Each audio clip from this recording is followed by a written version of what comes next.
We should all have date nights like this.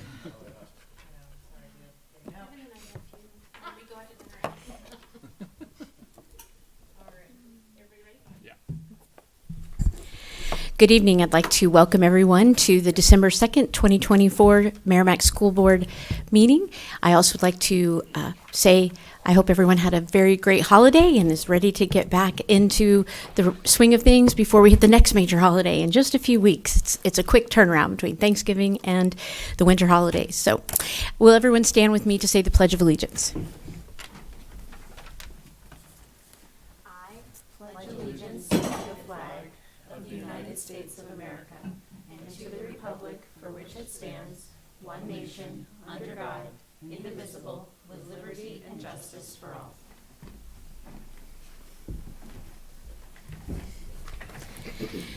So I want to open up the floor to public participation. This is an opportunity for you to come and speak to the board if you choose to do so, if you'll state your name and address, and if you're a student, you never have to say your address. With that, I will open the floor.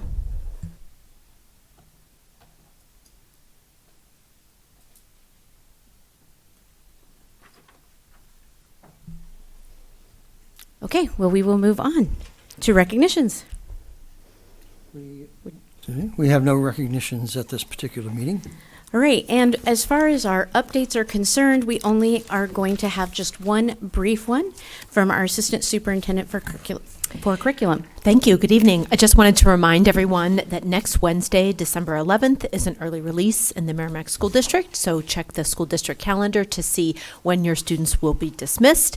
And similar to previous early releases, we will be providing a mix of mandatory trainings, instructional support, and time to address building needs to our staff. Thanks. Thank you. For the public, we only have one agenda item tonight that we are focusing on, and that is the proposed 2025-26 school district budget. With that, I'm going to turn it over to our administration team for their presentation. Thank you very much, Lori. And Amy has been nice enough to work the laptop. I would like to give you a little bit of introduction to the fact that this will be a little bit different budget presentation than perhaps you've received in the past. I'm going to address you and present the budget through a PowerPoint presentation, but I would like to orient you a little bit more to this booklet. First of all, for the public's knowledge, we simply do not engage in what's called incremental budgeting. You know, if you gave us $1 million this year, give us another $1 million next year, and we'll find good ways to spend it. That is not how you budget. It's not how we budget in Merrimack. We first started out with lots and lots of data, from analysis of assessment data, the strategic plan, the valuable, always valuable goal-setting session, with you, the listening sessions with the staff that we conducted in every single building, the NIASC report on the high school accreditation review from last year. So we combined a lot of sources of information, and I'll get into that in a few minutes. And we have put together, and I want to thank Matt and Amy for working with me. I want to thank Melissa Fazlick for doing all the work on the PowerPoint slides, because she can do it 10 times faster than I could ever think of doing it. And so we put together the PowerPoint along with a new budget template, which is designed to help you understand the nature and the need of each new request. The budget template that you'll find probably about, I'd say 4 or 5 pages into this introduction, is a sheet that has various columns on it. We've presented to you a column of expenditures, the expenditure category, which is based primarily on the school accounting object code of professional salaries, clerical and administrative salaries, support staff salaries, contracted services, supplies and materials, other expenditures, and we've added new or replacement furniture or equipment because that has always historically been an important consideration. And so at the beginning of the budget book, after my brief explanation behind what the expenditure increases are, the new requests are for fiscal 2026, there is this blue and white summary sheet. As I said, about 5 pages in. It's a system-wide summation of new requests. It has the expenditure category, which I just reviewed with you, the actual request, the full-time equivalency, the amount requested, and an explanation.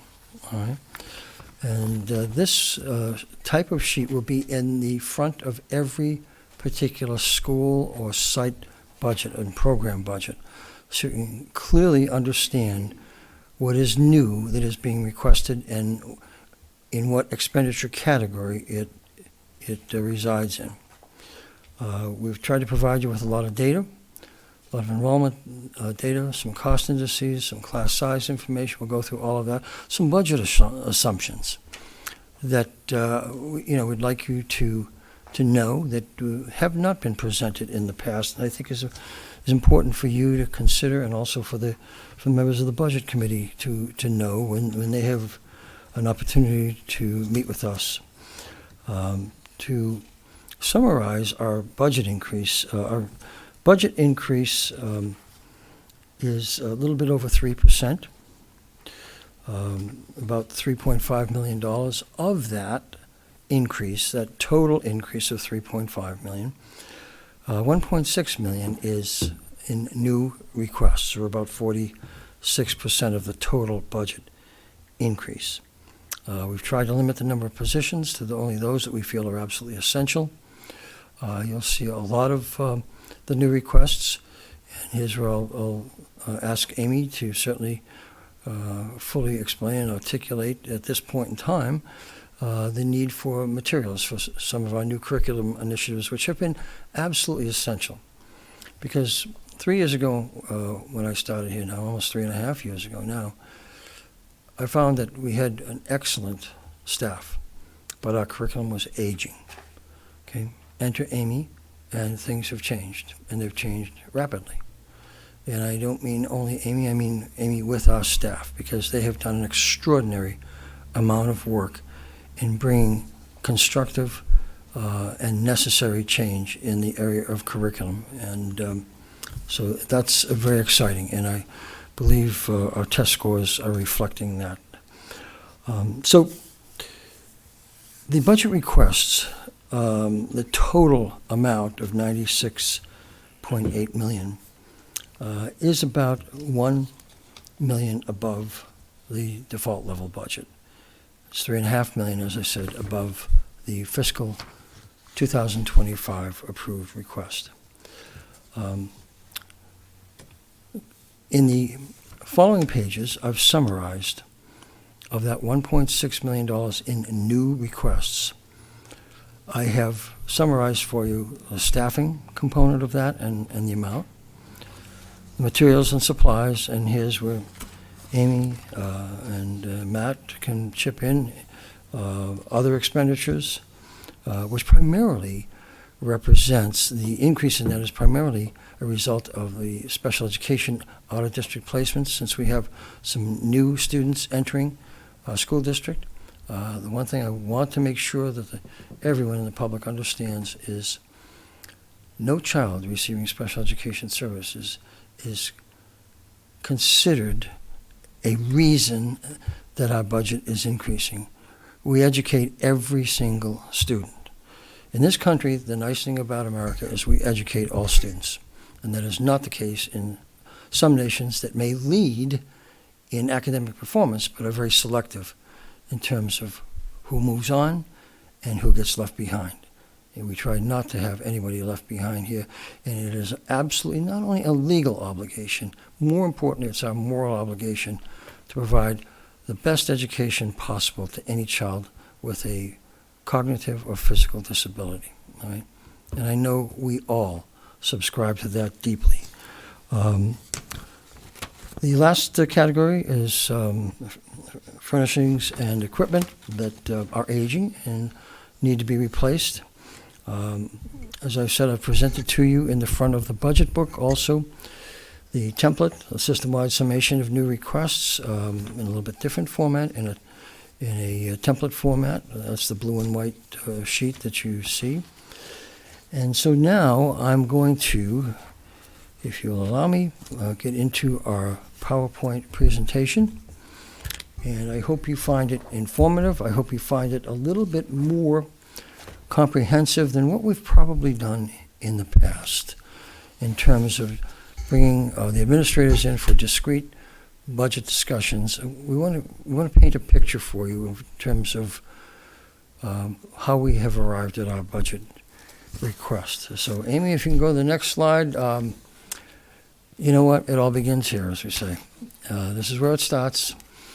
You know, we talk about the successes of students at high school and beyond, but it all begins at a very young age in this and every other school district. If we could do the next one, Amy.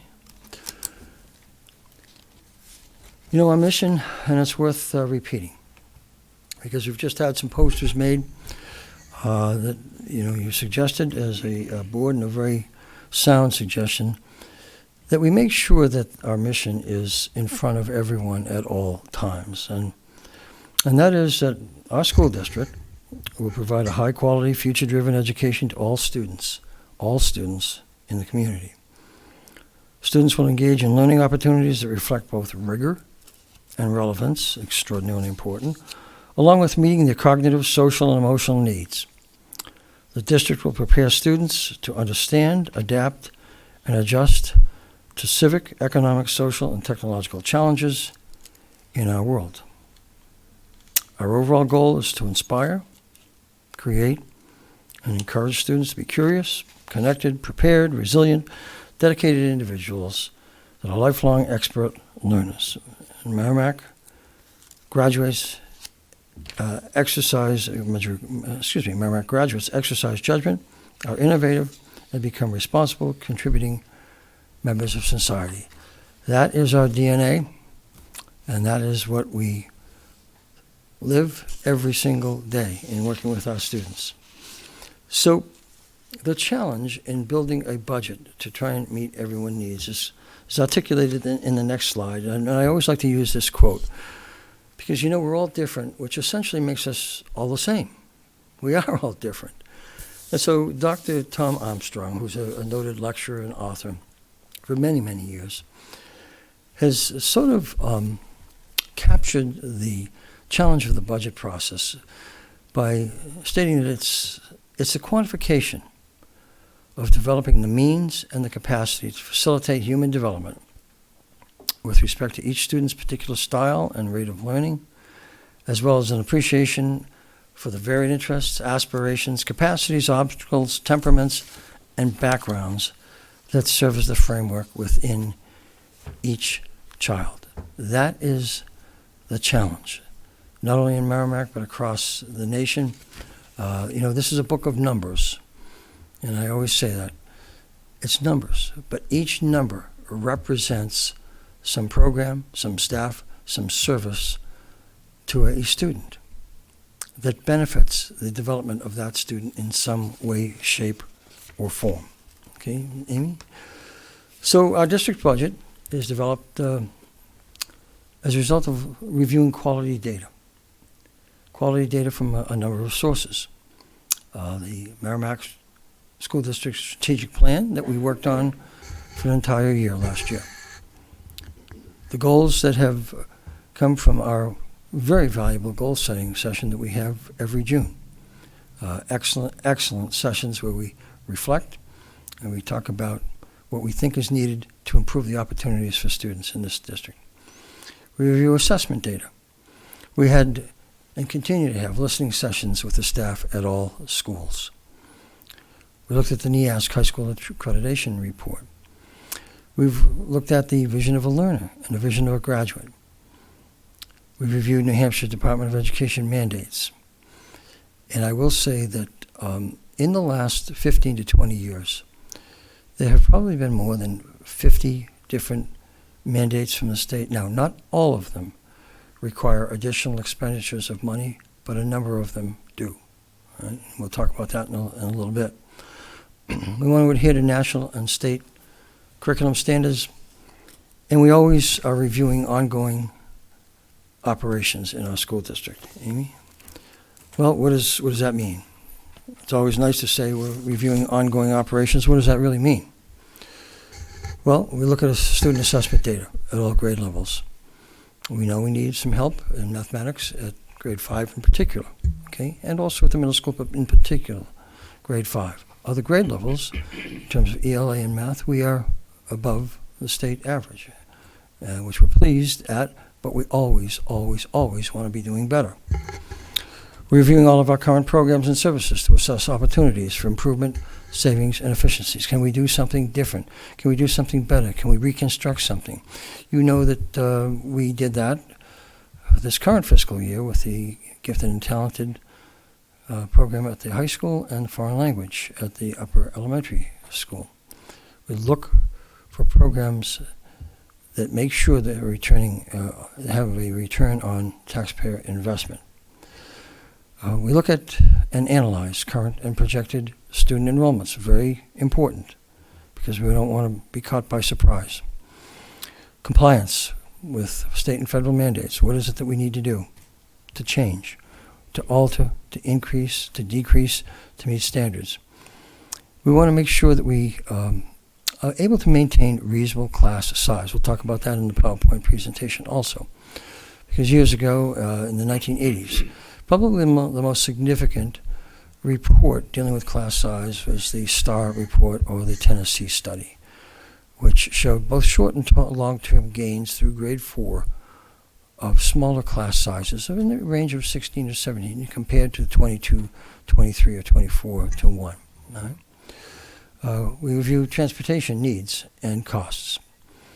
We want to make sure that we're in compliance with the Disabilities Act, the IDEA Act, and Section 504, not only special education, but Section 504, which is a regular education, mainstream education mandate and statute. We want to make sure that we have a robust curriculum that aligns with state and national standards, and here, as you've seen, we've done an extraordinary amount of work in the last 2 years. We want to make sure that we have technology and devices and network infrastructure to support instruction and the administrative functions. We need to make sure that we have the adequate provisioning of instructional supplies and materials. That's our obligation. We want to make sure, and here's where Matt shines, not only Amy in curriculum, instruction, assessment, and PD, Matt in terms of healthy, safe facilities and school security. Nobody better who I've worked with. We want to have competitive compensation and benefits that allow us to attract, hire, and very importantly, retain highly qualified staff. You know, the taxpayers in Merrimack were good enough to approve a warrant article for a salary adjustment. That has been extraordinarily important in terms of our ability to attract people and hire in a much more competitive market. We want to make sure that we provide adequate professional development for all staff. This is one of those areas that some school districts don't necessarily plan and budget for. This school district does. Because when you implement a new curriculum, when you purchase new technology, you just don't put it in front of staff and say, here it is. And here's where Amy has spent hours and hours and hours working with the staff in planning professional development along with the companies, the vendors who we've been dealing with, to make sure that programs are implemented on time and with great fidelity, which is extraordinarily important. Will there always be a need for professional development? Yes. It's not discrete in nature. It doesn't start and stop, okay, because we always have staff turnovers, but there's always something new to learn. We want to make sure that we continue to offer a significant amount of co-curricular activities and athletics. You know, the co-curricular activities allow students to engage in areas that they're passionate about.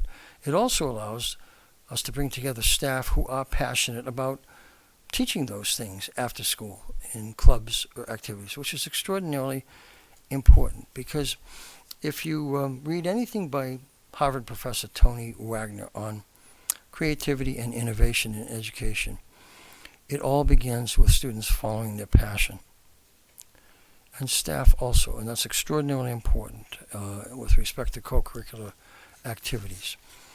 And with Matt, who is always working with the Planning and Building Committee, we want to develop and maintain a responsible capital improvement plan. That is an absolute must. Some people feel that, well, buildings will last for decades, and that's not the case, okay? And you know, we don't have many new buildings in Merrimack, new school facilities other than the middle school. But I remember in my former job, I always used to say when people would say, well, how come you're having to put maintenance into this building? It was only built 5 years ago. And I would say one can never take great comfort in knowing that a building was built by the low bid contractor, okay?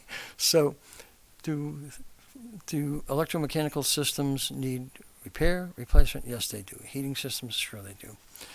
And we review price indexing, which is extraordinarily important, which some people don't tend to think about too often, but I've addressed in this PowerPoint, and we'll talk about it, because that, in combination with somewhat stagnant state aid, is a difficult dilemma for us to be in. Matt has prepared a very nice graph on the, let me give you the summary. I skipped a page. So our approved budget in the current fiscal year was $93.3 million. Our administration's request for fiscal 2026 is $96.8, which is an increase of $3.5 million, or a 3.81% increase. Of the budget request, the budget request, $1,042,000 is above the default level budget. So we're just a little bit over $1 million above the default level budget, which I believe was about a 2.7 or 2.8% increase. Amy? So Matt has given you a graph. We always like to do things visually and give you a visual presentation instead of things just in a tabular format, because we're all visual in nature. And you can see that this is a people-intensive profession. Yes, some students find remote learning and learning online to be their forte, but not most students. If I were to ask you right now, and here's the importance of teachers. If I were to ask every one of you right now, and even the people in the audience or watching at home, name me a favorite teacher that you had in life, it would take you about 2 seconds or not even 2 seconds. It's that person who is not only prepared to present content with rigor and relevance, but it's that person who connects, who inspires and motivates, who encourages, who believes in a student, and even more importantly, helps that student believe in themselves. And that's the value of a great staff member. That's the value of maintaining competitive salaries and wages in a community, to be able to attract high-quality staff, because they make that connection and they can change a student's life any particular day of the school year. Okay? So about 75% of our budget is directly related to staff salaries and fringe benefits. Another 5%, almost 6% for special education, contract services of occupational therapy, physical therapy, speech therapy, contract services that are necessary for students. And so you can see the relative distribution of our new budget request by percentage. And once again, there's nothing more important than a great teacher working with children. And not only a professional staff member, but we have outstanding support staff members also. Amy? So with respect to our new budget requests, this is not a pie chart of the total budget request, but of our new budget request. You can see that professional salaries, about 18% of the new budget request, keeping in mind that that involves 3 staff members, a grade 4-teacher request at Reed's Ferry, a counselor being requested at Reed's Ferry also, and we'll talk about the reason for that in terms of when we review the graphs on enrollments, because RFS is the most rapidly growing school district of any of our elementary districts.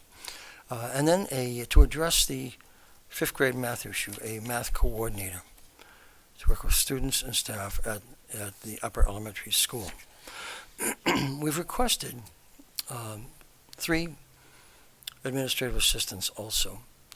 I'm a person who always likes to say when things are going well, but I will also tell you when things are not going so well. And the reason we're asking for the 3 administrative assistants is we need a better system of record keeping and tracking when it comes to special education. Now, this is not a new issue. This is one that has lingered for years. I will tell you that. Special education and 504s. What we're doing right now, quite simply, is not satisfactory. Period. I'm not going to mince any words. I don't want to mask it.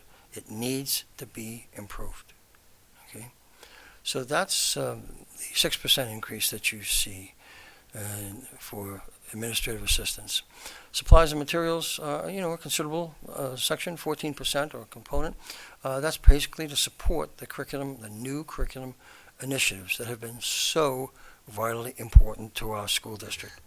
And other expenditures, the primary component of that is an increase in the outer district tuitions, because we have some new students who are moving in and anticipated to move in who will require out-of-district placements. Okay? Nothing wrong with that.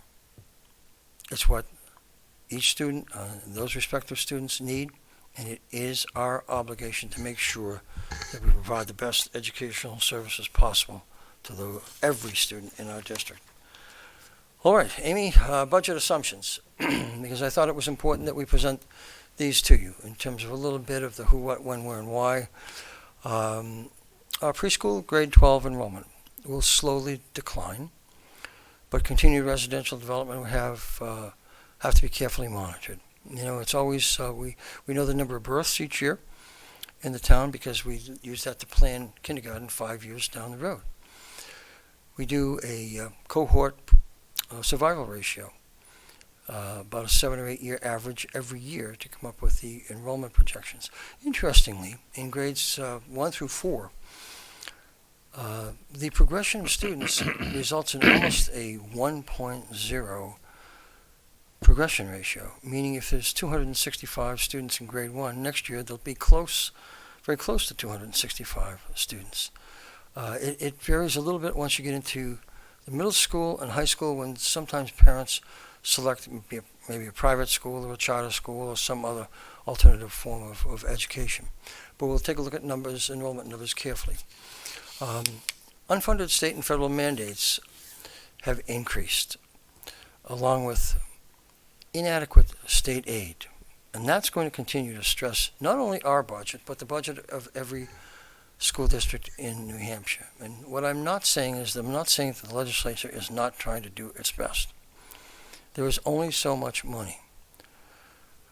But what I don't think has been addressed is the costs that are incurred and passed on to the local residents of each community. And the indexing that I'll cover with you down the road here tonight that has taken place in terms of the materials, supplies, the commodities, the health insurance, the transportation that we provide as part of the education of every student, that has increased, and in some cases extraordinarily. The only area that has declined in price indexing over the last 10 years is technology, because of extraordinary competition. And that is kind of the competition, is that rationing function in the market mechanism in our economy. We want to be able to recruit, hire, and retain qualified staff. We talked about that and the importance of that previously. Curriculum renewal improvement, including professional development, extraordinarily important component, will continue to be essential. We still have work to do here. The staff has been wonderful, and very professional in working along with Amy in implementing new curriculum programs. We want to maintain appropriate grade level class size. As we go through here, I'll show you a lot of information about enrollments and class size and the importance of that. We'll talk a little bit for 30 seconds about the Tennessee study, okay, that we referred to as the STAR report from back in the 1980s. We'll talk about that a little bit down the road. There's an expanding need for intervention and intensive educational and behavioral services. This is a much different profession than it was 30, 20, 40, 45 years ago. Much different. The number of issues with children and very complex issues is increasing. So sometimes when you look at class size, some people have a tendency to say, well, that looks like kind of a low class size, or 18 or 19 to 1. I was in a class of 30 or 35 to 1. You may have been, but there may not have been the complexity of issues at that point in time as there are now. Okay? And you know, those of you who are involved in school districts directly know what I'm referring to. Just extraordinary increase in behavioral issues that we need to address. Health insurance costs, always one of our favorite topics in budget time, have increased for all school districts, including Merrimack. It's a 14.4% increase in the site of service plan, 9.9% increase to access Blue Plan, and a 5% increase to dental insurance. No, there are increases in virtually every school district. Some a little bit different based on experience ratings, but those are anticipated increases. I'm going to be giving you at an upcoming meeting a very brief report and recommendation on centralizing preschool for next year. This will allow the service delivery to be more cost effective. Centralizing preschool will also reduce classroom usage in Reed's Ferry and Thornton's Ferry. We'll be able to save 2 classrooms, at least in each room. But the centralization of preschool, and I'm familiar with that model, allows a more concentrated effort in terms of service providers, speech therapy, occupational therapy, physical therapy, allows colleagues to communicate more effectively, share ideas, lessons, strategies. I think is a more effective way to provide a preschool model. And so I'm going to be recommending that to you. My plan is to locate that, and I'll be more specific at an upcoming meeting to locate it at Mastrocola Elementary School. Okay. There's generally Matt generally provides about a 5% increase in supply accounts. That's to partially, in some cases, offset, or and sometimes fully offset, price indexing that continues to go up. Although I will say, in the last year or so, it has not increased as rapidly as it has in the last 5 to 8 years, but it has increased. And strategic capital improvement and infrastructure improvements will continue to be scheduled in a multi-year capital plan, which Matt reviews with the Planning and Building Committee, and also with you and with the Budget Committee. Okay, Amy? So here's a 5-year enrollment trend by grade level. You can see, and that's grade span, you can see in pre-K through 4, not any great change in the enrollments, relatively stable over the last 4 or 5 years. Grades 5 and 6, pretty much the same, relatively stable. A little bit of a decline, as you see in the middle school. This is where sometimes parents will make a choice about alternative education for their students. And at the high school level also, and here's where we hope, by reducing the number of dropouts through such a program as the evening education program, the alternative education program, pathways program, that we will maintain a higher graduation rate. But this also is an area where sometimes parents will make a decision to send their child to a private or a parochial school or some other type of educational setting. Now, if you look at some of the class sizes in grades kindergarten or pre-K through 6 in particular. The high school enrollment should begin to stabilize at some point in time in the next 2 or 3 years and not continue, in my estimation, with the decline. It could stabilize a little bit more than it is and has been. You can see the homeschool has remained relatively stable, and the out-of-district placements generally about 23, and that is not a large number for a school district of this size. Amy, next one. This is a graph of the 5-year enrollment trends by school. At MES, over the last 5 years, there's been about a 12.8% decline in enrollment. Now, here's where I alluded to previously. Reed's Ferry.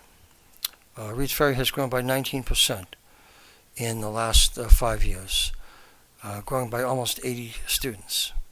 There's where development, and a turnover of existing housing, not only new housing stock, but sometimes in a community that is aging a bit. As you know, we have parents and grandparents who move out to other alternative housing arrangements, and those houses now have swing sets and Hot Wheels all around the house with school-aged children. That's what makes enrollment analysis and demographic analysis very intriguing, because you can do as much and apply as much science to estimating it as possible, but you're just never quite certain. You're never quite certain if you have 100 new students moving in 1 year, what the distribution of those students will be. Right? You can see that at Thorntons Ferry, a slight decline, about a 6.8% decline in enrollment, and at the upper elementary, about a 3.2% decline. And so we'll have to keep a careful eye on, in particular, our elementary enrollments. I think if you approve the movement of the preschool to a centralized location, that will help. That will help reduce some of the stress, the space stress, the capacity stress at both Reed's Ferry and Thorntons Ferry. Amy? This is just a slide of the comparison of this current year's actual enrollment with the anticipated 2025-2026 enrollment projections. We're actually, and we can skip to the next slide, Amy, actually you're projecting a decline over the system of 23 students. In grades pre-K through 4, we're anticipating an increase of 9 students. Grades 5 through 6, we're increasing a decrease of 43 students. Grades 7 and 8, an increase of 32 students. In grades 9 through 12, a decrease of 21 students, for a system-wide pre-K through 12 decrease of 23. So not an extraordinary drop in enrollment. Okay. Once again, in our projections, we've applied a 7-year cohort survival ratio methodology, taking the progression from each grade level to the successive grade level over the last 7 years and averaging that. It's about as good a methodology as you can possibly use and is frequently used in demographic projections. Okay, Amy? Here's an interesting graph from the late 1990s, about a 27, 28 year enrollment graph, and you can see the gradual decline. This is a trend nationwide and not unique to Merrimack. It's a trend in New Hampshire also. New Hampshire happens to have the second lowest birth rate in the nation, with about 8, if I'm correct, it's about 8.2 births per 1,000 population. All right. So, what we're seeing is cultural changes in our population, with some people getting married later in life, some people choosing not to have children, or fewer children. And that's a reality that we deal with in this profession, that you never quite know what's going to happen, but there are certain trends that have taken place across the country that indicate that, for the most part, people are having fewer children, and some people choosing not to have children or having them later in life. Amy? So, a little bit more, and I don't mean to focus too much on enrollment and projections, but it's important because it is important for a planning and budgeting purpose. Here is the projected enrollments for every school. You can see that MES, once again, has the lowest enrollment of our elementary schools. That is why we focused on, if you approve it, moving the preschool to that site. Reed's Ferry now has the largest elementary enrollment because of the development that has taken place in that region. Thornton's Ferry is projected to be right around 500, again, along with the upper elementary, about 500. Middle school, a little over 500, and 1,035 for the high school. Amy? So the class size ratio, because that's always asked, I think are excellent class sizes for the lower elementary grades. Once again, I refer to, and I'll be glad to produce that report for you or the Budget Committee members, the Tennessee study, which was initiated by Lamar Hunt, who used to be the governor of the state of Tennessee and then became the U.S. Secretary of Education. And they did a longitudinal study, to see if there were both short and long-term benefits to lower class sizes. They statistically compared class sizes of 16, 17, 18 to the low and mid-20s. And the results of the report found that there were benefits in terms of academic gains to students who were in lower classes of lower numbers of students per teacher. And so these I consider to be ideal student-teacher ratios for an elementary level. Now, the grade 4 at Reed's Ferry is asterisked because I wanted you to know that that is with the additional teacher that Bonnie has requested. Without that teacher, the ratio would be 22 to 1. And that's an issue that we will discuss as we go through the budget deliberation process. All right. Amy, next slide. So here is it's kind of a long-term trend produced by the National Center for Educational Statistics, where many years ago, and when I was in school in the 1960s, yes, we were in classes of 25 to 30, but we had no technology.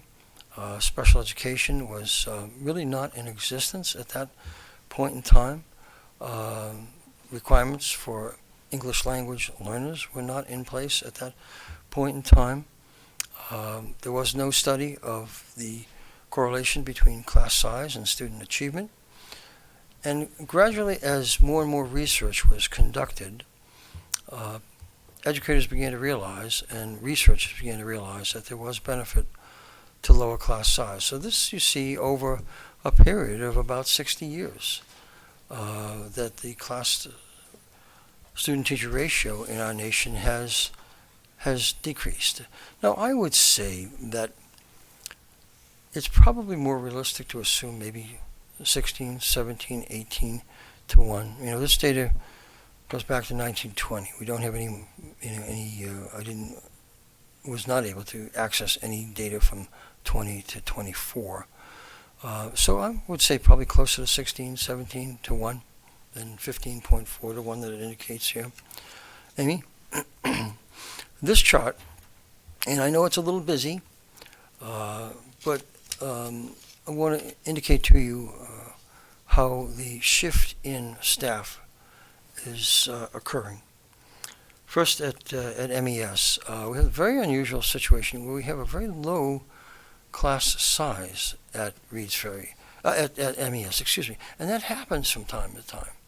Sometimes you have an unusual anomaly where you have either a very large class of students coming in or a very small class. And so for next year, Michelle will be reducing the grade 2 staff by 2 staff members, but we'll be reallocating those staff members to grades 3 and grades 4.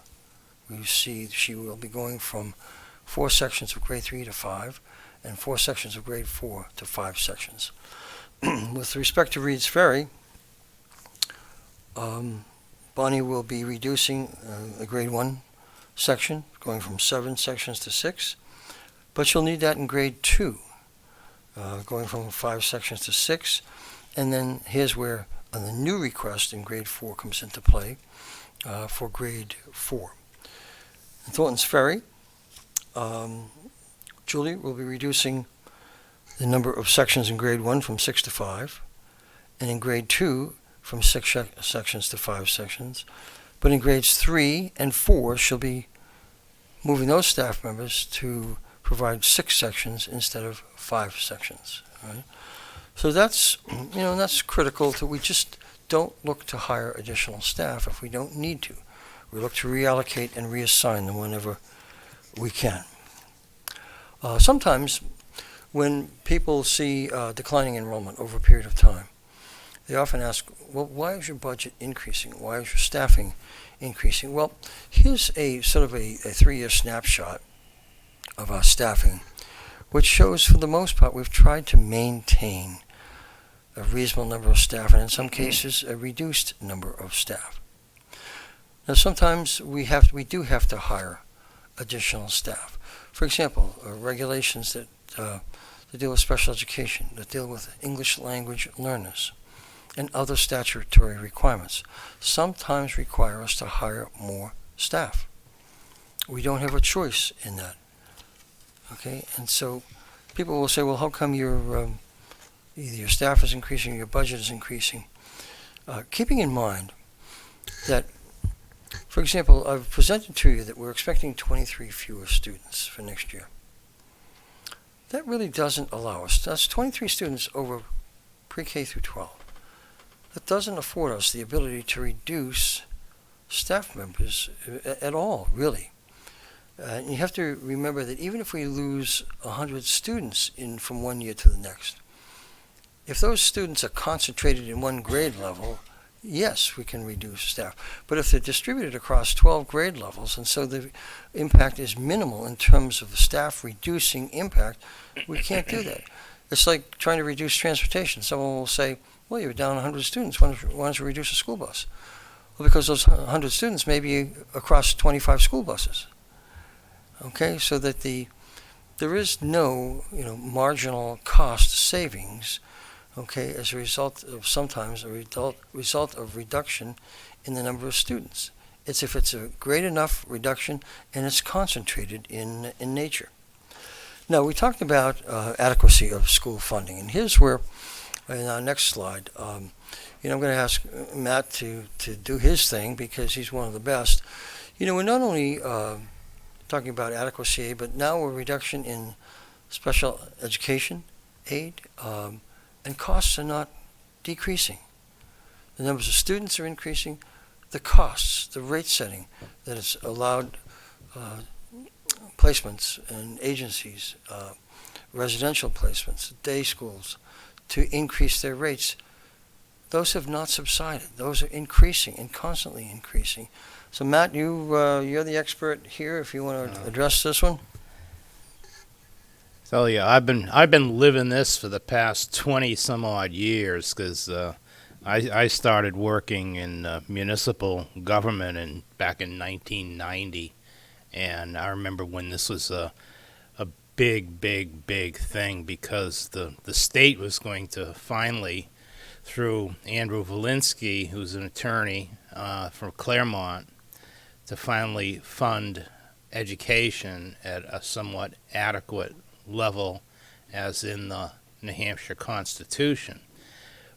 The first year of that was 1999-2000.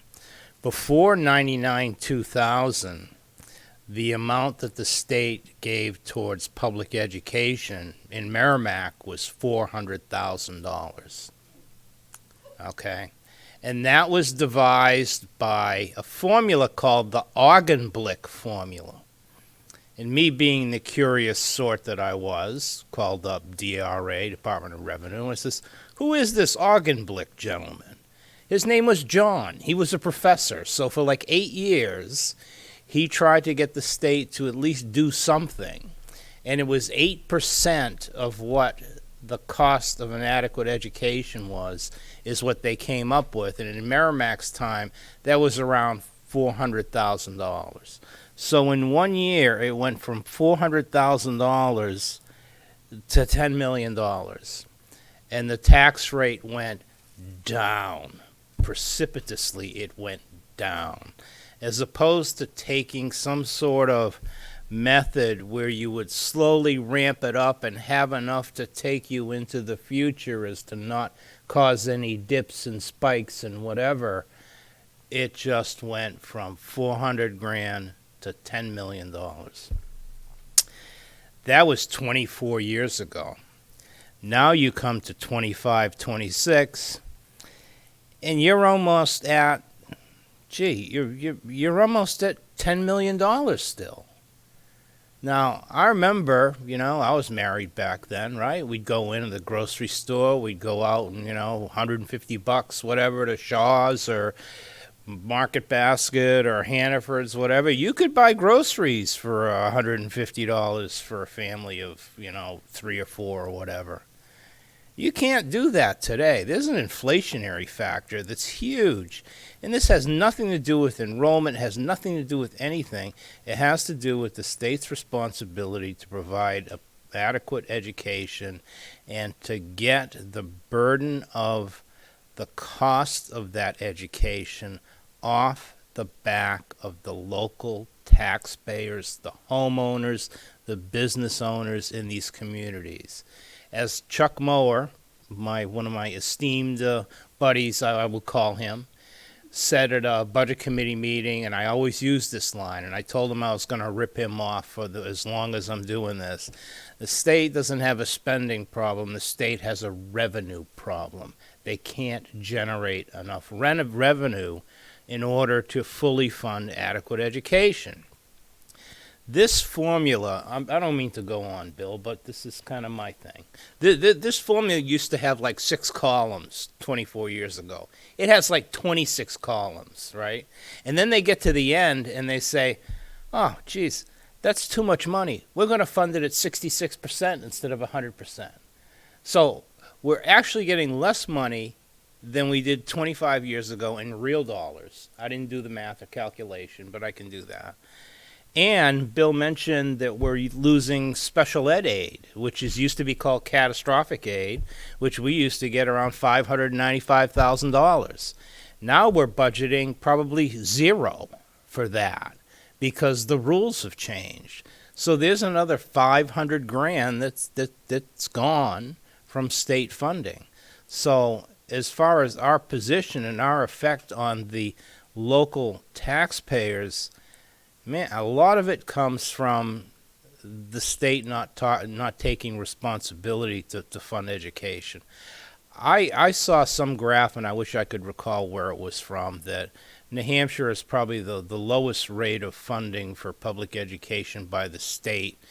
Probably I think they were second to the bottom. We're at the bottom. Thank you. You guys saw it too.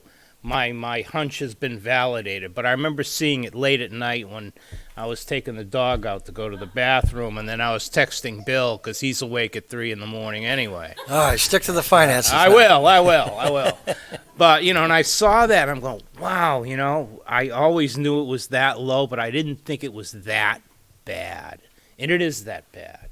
And so this is something I'm glad, we finally, and every year I've got a spreadsheet. Every year I've been ticking off the years, It's kind of like marking, little chalk lines, on the wall saying year 1, year 2. Okay, draw a line, 5 years, 25 years go by. Now I've got all this data, from past years and past grant monies. And it's just an incredible thing to see. And it's almost incomprehensible how this can we can't continue this way. We can't continue this way.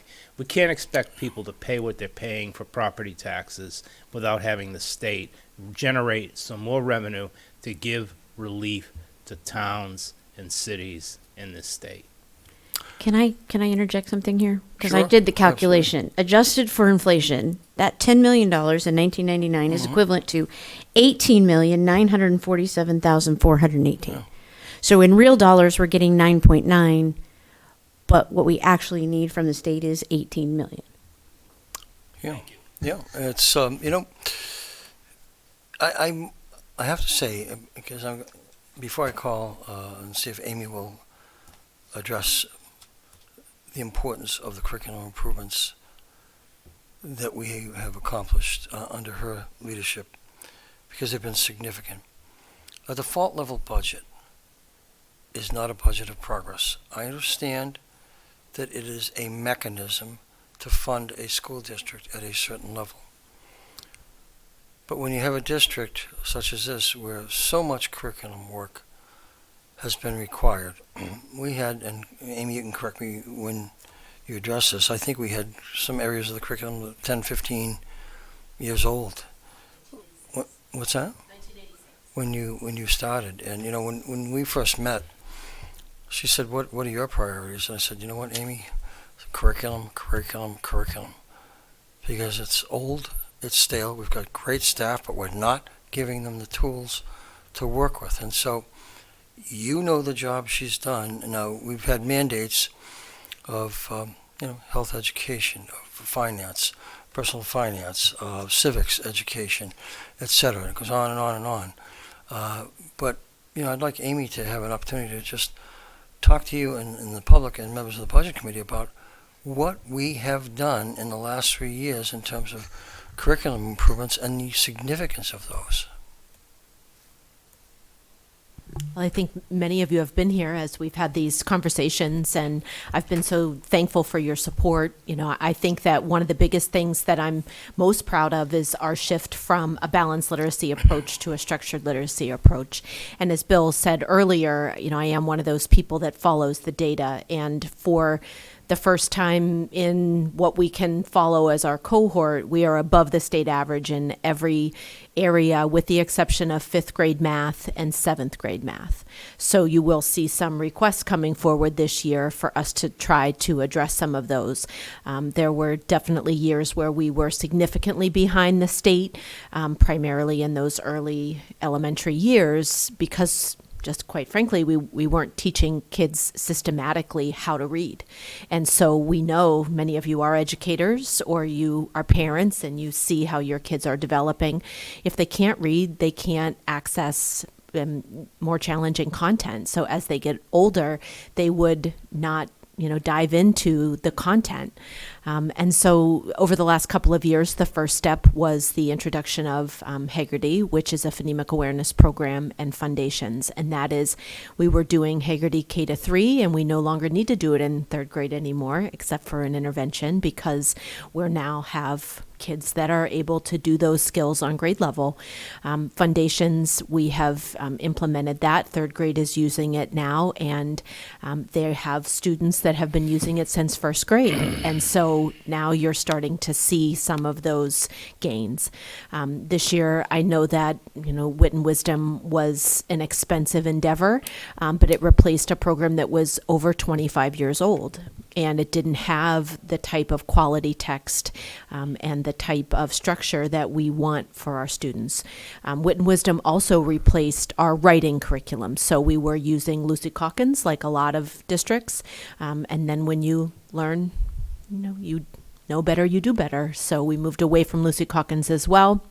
But Wit and Wisdom has the writing piece embedded, so that was a really good choice for us. We've also done amazing work in science. When I first came on board, we adopted Mystery Science, which is a phenomenon-based science program. And those of you that know kids, if you want them to be curious, you want them to be think like scientists, you have to have them doing science. So Mystery Science is a very hands-on program, and we implemented that kindergarten kindergarten through fifth grade. Students do about one topic. If you know much about science, there's physical science, life science, and earth science. That is how students are tested in New Hampshire, at least for now.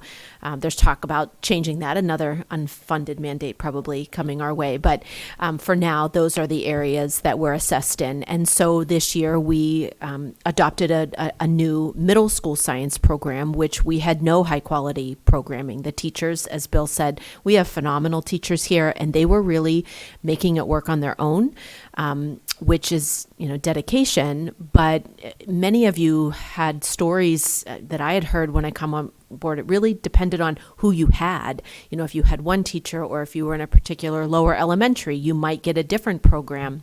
And that isn't fair. That isn't the type of inequities we want to develop in our community. We want to promise every student, regardless of where you live, a common experience.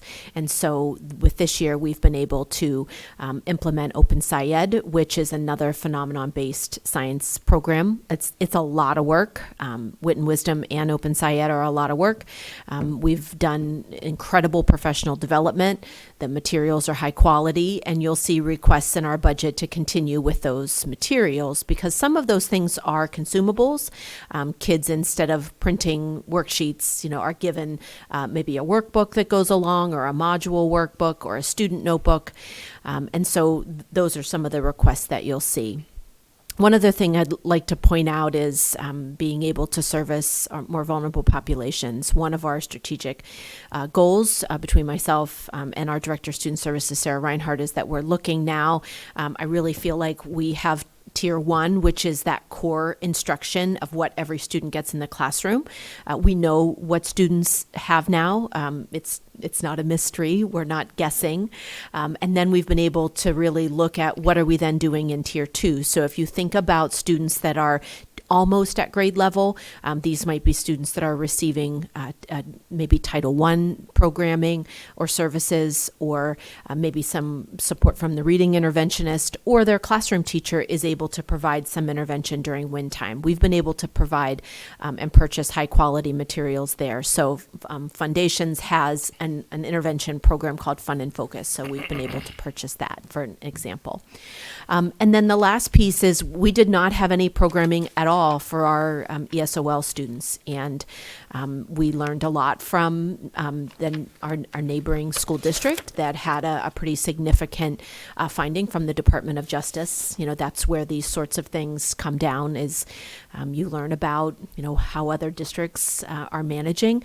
And we have some really great connections with both Manchester and Nashua. Being between them, we often get kids that are moving from Nashua, and we are an attractive school district. We're not as urban as, say, Manchester, and I think that we have a lot to offer: smaller class size, high quality co-curriculars, athletics, things like that. So we do have families that are moving here, and so we've been able to purchase a really high quality program for those students. And I think altogether we can be really proud of the work we've done over the last couple of years. I know that next up is to look at our math curriculum.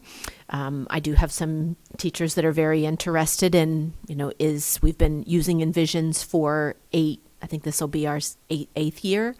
And is that the program that we want to continue with? I'm not sure, but since that we purchased that program, there have been others that have come out. You may have heard of Engage New York, also called Eureka. That is a program that has some really strong efficacy, as well as Envisions and illustrative math, iReady Math. So we'll now take a look at our core programming for math. I think I've covered it. I also feel like the professional development, I can't stress enough. I was a teacher for over 20 years before I became an administrator.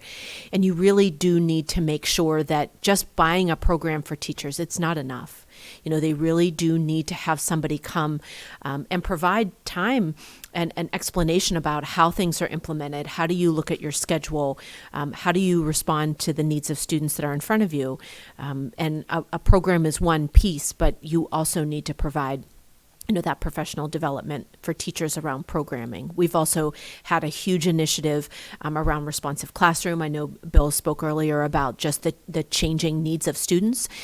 We have more and more students in our schools that need behavioral supports, whether it's from a BCBA or more targeted, behavior plans. And responsive classroom is one of the gold standards of how to build a classroom community. So it's expensive PD, but it's really worth it. And so we've had a district-wide PD, and then we're able to send both classroom teachers, administrators to some of those experiences. I can't say enough. We really have done a lot of work in a very short period of time, and I do feel like I'm proud of the return that we've seen so far. I mentioned before that, and I mean it more so now, Amy is a person who has jet engines on her roller skates because she is everywhere at all times and working with our staff, administrators and staff, just in a superb manner. Let's get to some cost indices data for a minute. Matt addressed the relatively stagnating state aid. Now, once again, not saying that the legislature is not trying to do the right thing, but you can only do so much with limited revenues. And when you pass that burden of taxation onto the local property owners, particularly in communities where there is a limited or variable commercial industrial tax component, it's very difficult.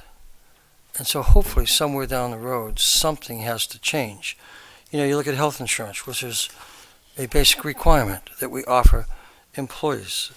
2 years now of double-digit increases. And you can see, for the most part, years and years of increases. The next is the indexing of educational books and supplies. It goes back to 1970s. Certainly this is a long-term graph, because you can see the impact, the chipping away at the purchasing value of each dollar that is appropriated to us. It buys less and less. Now, interestingly, as I mentioned, in information technology, that's an area that has declined because of innovation, because of competition in the marketplace. In terms of school furnishings, and I've just, I've got other graphs that I didn't want to do too much. The interesting is a series of data is missing in the Bureau of Labor Statistics between 2017 and 2019. I'm not sure what happened there, but that is consistent with every graph that is printed out. But here's school furnishings that are an important component of any education. Next one, Amy, is transportation in general. This doesn't focus specifically on school bus transportation, but transportation costs have increased because of the cost of manufacture, the cost of fuel. Okay, and so transportation services. So I wanted to give you a snapshot of what we're dealing with here, is that funding that is not meeting the requirements and the basic needs of school districts, yet cost increases march on. Okay, that's the classic economic dilemma of unlimited needs and limited resources playing out in the state of New Hampshire, not only in New Hampshire, but across the country, but in particular here where this state is so low in funding education compared to all other states in the nation. But you remember our mission that I mentioned at the beginning of the presentation, and Amy, the next slide is, here's where it all ends. And we hope we're doing the right thing. We believe we're doing the right thing. It's through careful planning that we want to see the same successful students year in and year out in this district. And we will stop there and be glad to answer any questions or take your comments. And I hope you found the sort of the little bit different method of presentation helpful in understanding where we are and where we need to go. Okay? Comments, questions from the board? Lori. So I want to go back to Amy. Jen and I were here way back in the beginning when we had 3 different reading programs at 3 different elementary schools. And we're very concerned about our students' test scores and the data. And for the last 3 years, we've become very data-driven, results-driven. We were very pleased in July when we got our test scores and we started to see, when we started to align curriculum and help students be successful, that their scores started to go up. So I think that all those investments, we kept saying over and over again that if we invest in our kids, we're going to get the results, and we started to really see that. So I appreciate that work. I know it's a lot of hard work, and you juggled a lot of balls, and I also appreciate that you were very honest with the school board about the state of affairs and where we needed to go. That was really critical, that you trusted us enough to be completely honest and say, listen, this is where we need to go. This is how we're going to get our students where they need to go. And we've all seen the improvements. I just want to piggyback off of that, and this is more for the community. And that is why our administrators are paid what they are paid, because they are the ones that drive these improvements. They are the ones that take a look at what's going on, and they see where the holes are, they see what's not approved, and they drive to make the improvements. So when people are talking about our administrators in, the buildings that they're in, and why do we have as many as we have, and why do we pay them what we pay them, and all of why do we want a building to put them in, this is why. Because that's how you get those results. It's not just curriculum and teachers, it's also administrators who look and see over the whole picture across the whole district where the holes and the gaps are, where the problems are, and where they can be fixed.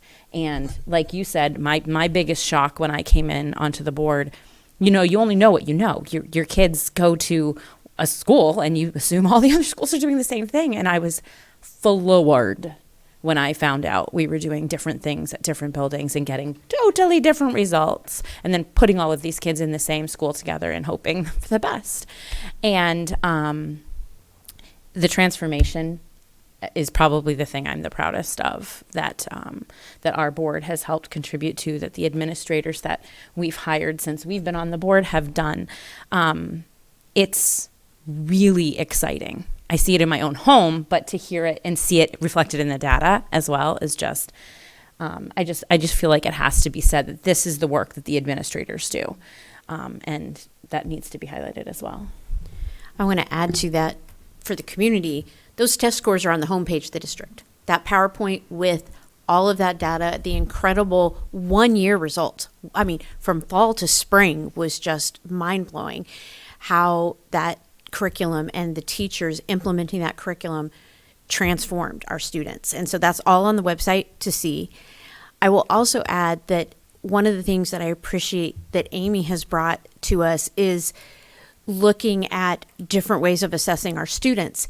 We didn't just pick a curriculum that aligned to the standards and the state testing, but we test through other means and assess through other means so that we see that the students who are leaving our elementary are prepared for whatever school they go to. We want them to stay in our district, but they are more than prepared to move on because we didn't just teach to the test.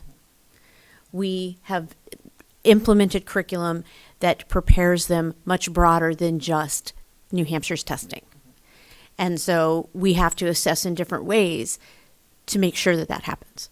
And we started doing that with the implementation of iReady and other means, the professional development provided to the teachers to prepare them to be able to do that.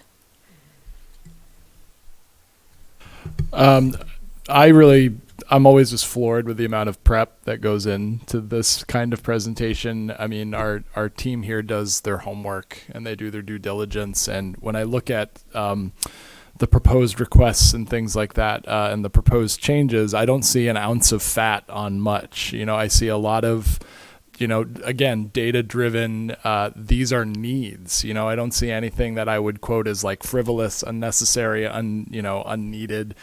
These are things that clearly, when looked at, where the gaps are, where the holes are, they just make a ton of sense. And so I just, when people see the budget for the first time or start having these conversations, I think it's really important that the information that was discussed here tonight is relayed everywhere, and we just get that information out to folks who really do need to hear it, because there's just so much that goes into these decisions that a lot of folks just don't have the time to really zero in on. So again, I just want to say I appreciate how much effort and energy and just homework was done into putting this together, because I think it's really well thought out. May I just respond to that, Ken? Yeah. Thank you for all for making the comments you have. When we develop the budget each year, our obligation first and foremost is to our students and our staff to make sure they have safe, healthy working conditions, are provided with the materials and supplies of professional development they need. But it is also, and I mean this very seriously because we've had these discussions, with the taxpayer in mind also.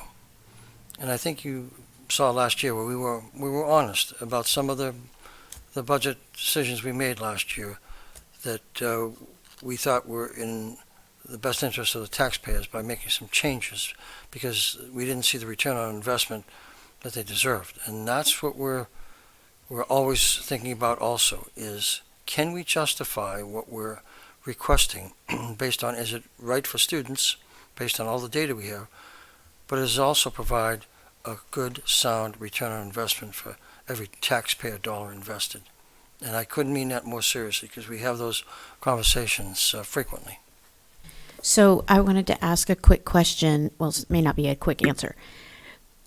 Amy, could you just briefly cover for us the curriculum purchases that are new in here that are based on changes from the state education requirements? It's a good question, and you're going to find it specifically. I know you just got your book, but if you look at my document in the front of the district section, you'll notice that there are increases at the building level for the Wit and Wisdom consumables, and those have been highlighted again in those blue and white sheets. And last year we purchased it through the public hearing, and so now those costs will be at the building level because when we went through the audit this last year, and Matt, you can correct me if I'm wrong, that's how the auditors wanted it. They wanted it based at the building. What is going to happen with the minimum standards is still sort of up in the air. It did pass along party lines last Friday, and so the next step is for it to go to the State Board of Education. What we think is going to happen is some new requirements, mostly at the high school, to teach a standalone personal finance course, standalone logic and rhetoric, maybe. They still had some conversation about that as to whether it could be embedded or whether it needed to be a standalone course. Also likely that we will have a standalone New Hampshire history course. If you went to high school in New Hampshire in the 70s and 80s, that was a requirement at that time, but it was folded into U.S. history. Now they're saying actually a half year of New Hampshire history. The other request that I'm bringing forward is to do some piloting of teaching health in kindergarten through grade 6. Right now we don't have any materials at all. We do start to teach health very specifically at the middle school, and we're looking for a program that we think would be a good fit. And the one that we're looking at right now is called the Great Body Shop, and it's been around for a very long time, has some great efficacy, but I've requested some funding in my district-wide curriculum line to be able to purchase some pilot materials for this year. The other thing that you'll notice in my request and to Lori's earlier point is that we are hoping, we've introduced a new assessment tool this year, primarily targeted at students that are receiving intervention. So if you think about students that are in Title I, reading intervention, and also special education, right now we don't progress monitor them with a normed tool, and we've introduced AimsWeb and have trained all of our interventionists at this point to use that tool. I hope I've captured what you were hoping for, Lori. There are also increases in the building level, again, for the replacement of any consumables for Open SciEd. And there you will see, if you're doing a lab, you need to replace, the baking soda or the pipe cleaners. In 7th grade, they make bath bombs now, and they talk about physical changes. And so those, actually that's 6th grade. And so you'll see some of those costs in there as well. I did add some things to my line to be able to be prepared to pilot materials once the New Hampshire minimum standards are required. I do think that planning for personal finance specifically is a really good idea. A lot of districts around us have already required that of their incoming freshmen, and we should do that for the incoming freshmen. They're unfunded mandates, though. Oh, right? yes. So They're the like- state gives us Yes. the mandates, but then they're unfunded mandates. That's right.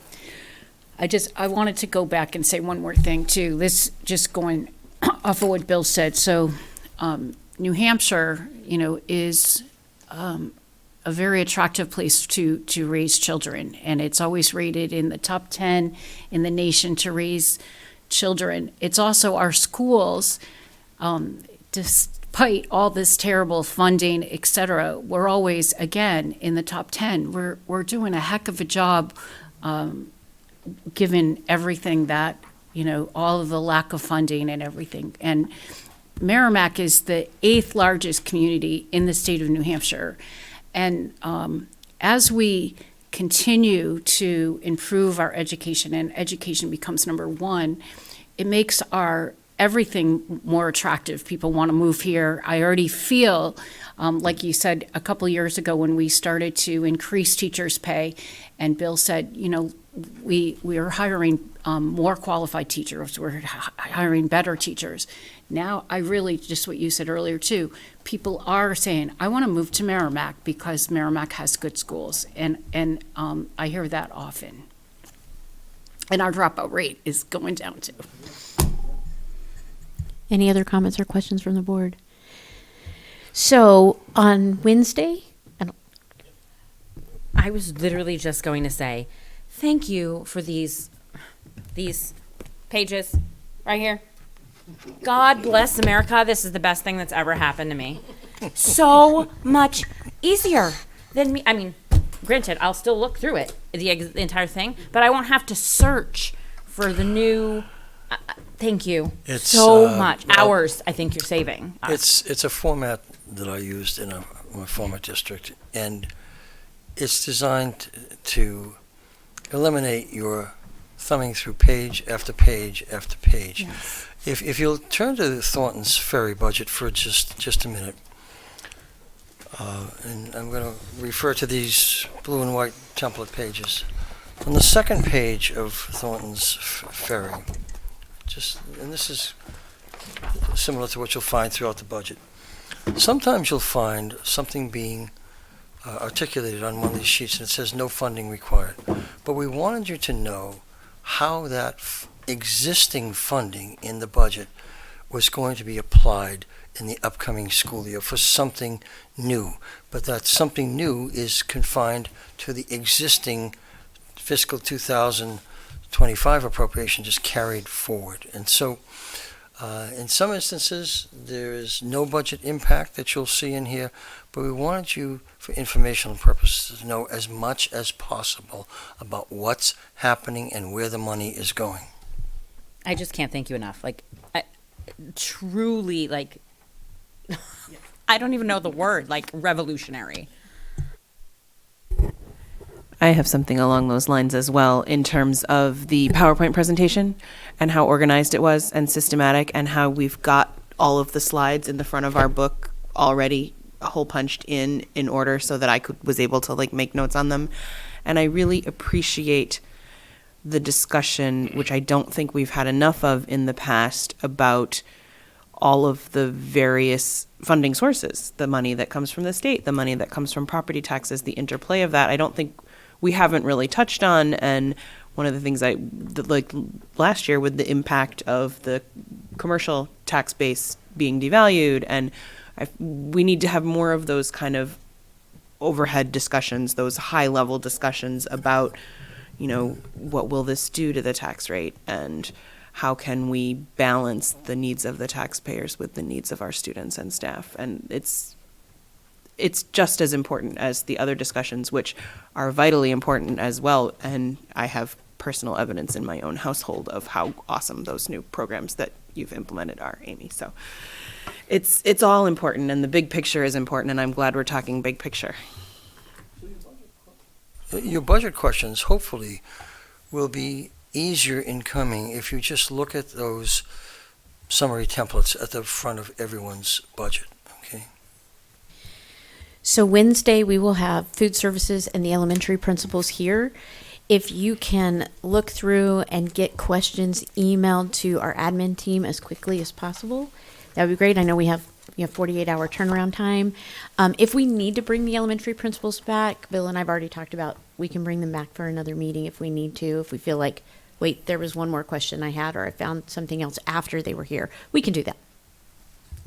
Where do you want us to send? Who on the team wants our questions? I'm sorry? Sandy is compiling them. Sandy, So if gotcha. you send them to Sandy, she'll make sure. She'll get it all together. Thanks. And you may come up with some questions right at the meeting, and we'll kind of freewheel it. And they're very competent and confident. They know their budgets, and whatever questions you have, I'm sure everyone will be glad to answer. Anything else? Yeah. Matt?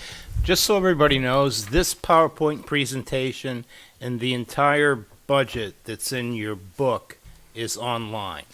So if you go to SAU26.org, you hit the finance key, that'll bring you to 25-26 budget. You hit that, it's all there already. So.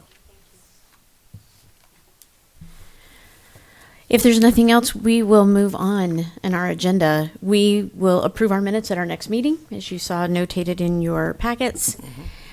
Committee reports, do we have any? So I have a committee report. I wasn't able to go because of a doctor's appointment, but for the CIT committee. Oh, I was there. Oh, Yeah. Ken's amazing. He's going to give the report. Well, it was very budget focused because basically Jason Pelletier was there, and we just did a full rundown of all the programs and software and everything we used, and we just did an audit. Like, what do we need? What don't we need? What can go? What can stay? And I assume much of that was prep for tonight's discussion. So that was the bulk of the meeting for sure. Can I just add, though, when I Yeah. read the minutes, they talked about curriculum updates, which I think happened quickly at the beginning.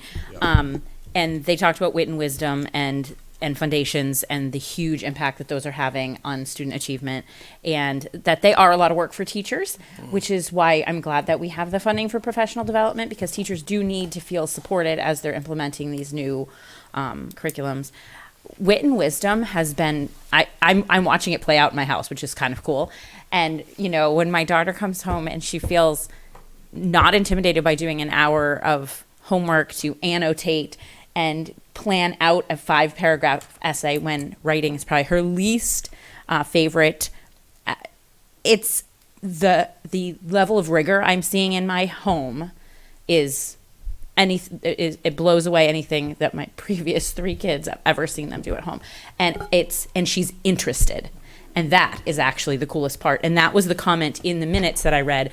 It said Open SciEd is transforming the middle school science in regards to student engagement. And if you can engage a middle school student in science, you are winning life. So, that's a huge win. And the content in Wit and Wisdom is what is engaging my daughter. She's loving the content that she's learning, and she's talking about it at home, which is just the coolest. So I was having a really excited conversation with students about the Great Depression.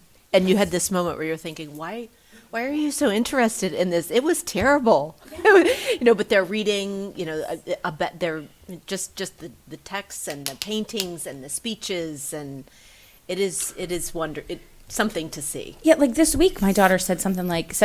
Oh, she said a weird phrase, and I was like, "Where did you get that?" She's like, "Oh, Bud, not Buddy." And I was like, "What?" That's the book she's reading, and she's just soaking it all up, and I think that kids want that. They want something really meaty. They want to be challenged, and to see her loving it is really just been so powerful. You know, it's important for you to pat yourselves on the back, because you have supported every curriculum change that we've brought forward. And so go home tonight feeling good about yourselves, because this is a school district that is on the move, and we'll continue with that initiative and that energy as long as we can. Well, I was going to say, and Jenna would be a person that has seen it through kids that already graduated, and then the new curriculum and how it's making such a difference for, her younger children. I've seen it in my house too. I have one in 8th and one in 3rd, and the difference between the education my 3rd grader is getting and the one my 8th grader is getting is he got a great education. I'm absolutely not knocking it. He had phenomenal teachers. He's done really well. And what we were talking about Witten Wisdom, she knows how to read the words phosphorescent and phytoplankton now because of Witten Wisdom in 3rd grade. Yeah, and my son started in kindergarten in 2008, right? And so now he's about to graduate from college. So I've been doing this thing in Merrimack since 2008 and watching the development, and what I'm seeing now blows anything that I've seen away. And it's the curriculum shift. It's the shift to something that is focused on saying to our kids, yes, this is hard. You can do it. And we're saying that to our educators too. Yeah, this is hard, but you can do it. We're going to provide you professional development. And you know what? That is a gift that we give our kids, to say, yes, it's hard. We're all going to struggle together, but you are going to do it. And the win, and they want it. They want the challenge. And it's just been, I can't say enough about it. I will add to that, it took the transparency of this team, as you said earlier, to say, this isn't working. This is why Niche has us listed where it has us listed. And being honest about, we can't fix what we don't know. And we know it, so we fixed it. And that's what we're going to do with the math. What do we need to do to fix the math? And just being honest with that. And that transparency is so critical with our taxpayers, with our families, with everyone. Yeah, we know we need to improve there, so we're going to do something about it and not just keep complaining about the problem. So I have the Parks and Rec committee. Are we okay? So Parks and Rec, they're still looking for an assistant director. They have hired and lost directors. They had to increase the pay to $25 an hour because they couldn't get anyone. So if anyone's looking for a job, Merrimack Parks and Rec is looking for an assistant director. And then it was just about the budget and the holiday parade. I went to a budget committee meeting and they discussed some internal stuff about how they wanted to do their budget process this year, with respect to how they're going to do presentations and all of that, and where they're going to hold their meetings, which it looks like they're going to try to have them in this room, which would be awesome because they can be live streamed for the public. And then they did a review of last year's budget and then the first quarter of the current year's budget. Moving on to correspondence. I had 2, and I'm bringing them forward. I had one, and I told her who she should talk to about it, and I believe she did exactly what I said. And I had 2. Bill was on one of them, and he responded before I could. And also another one that I forwarded on to administration did let that parent know that was the appropriate pathway to take. All right, comments from the board. I just wanted to say, so Randy and Kathy Mitheifer started the hockey program in Merrimack through fundraising and through Warren article for Merrimack voters over 20 years ago. And they both just recently passed away. And, it was through their passion that we actually got hockey in Merrimack. So I just wanted to mention that. Any other comments from the board? All right. Moving on to public comments on agenda items. This is the second part of our meeting where we open up the floor to public comments on the agenda items. Tonight it was the budget. And so if you would just state your name and address. If you're a student, you never have to state your address.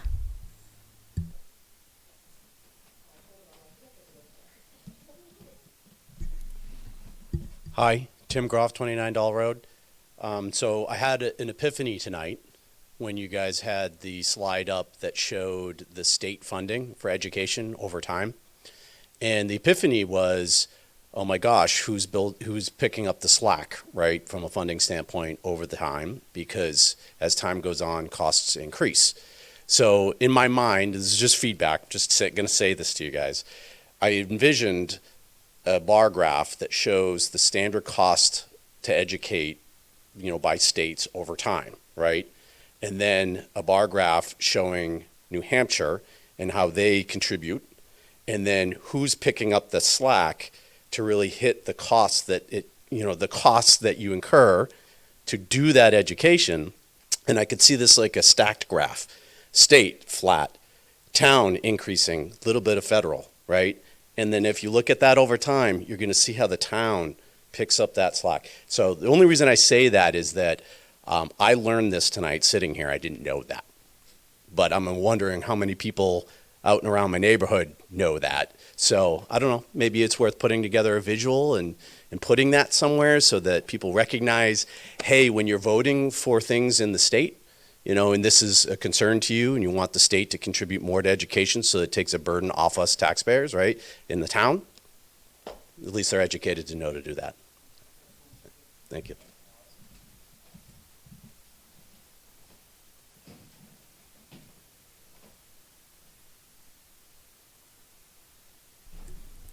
All right. Well, with that, I will entertain a motion to adjourn.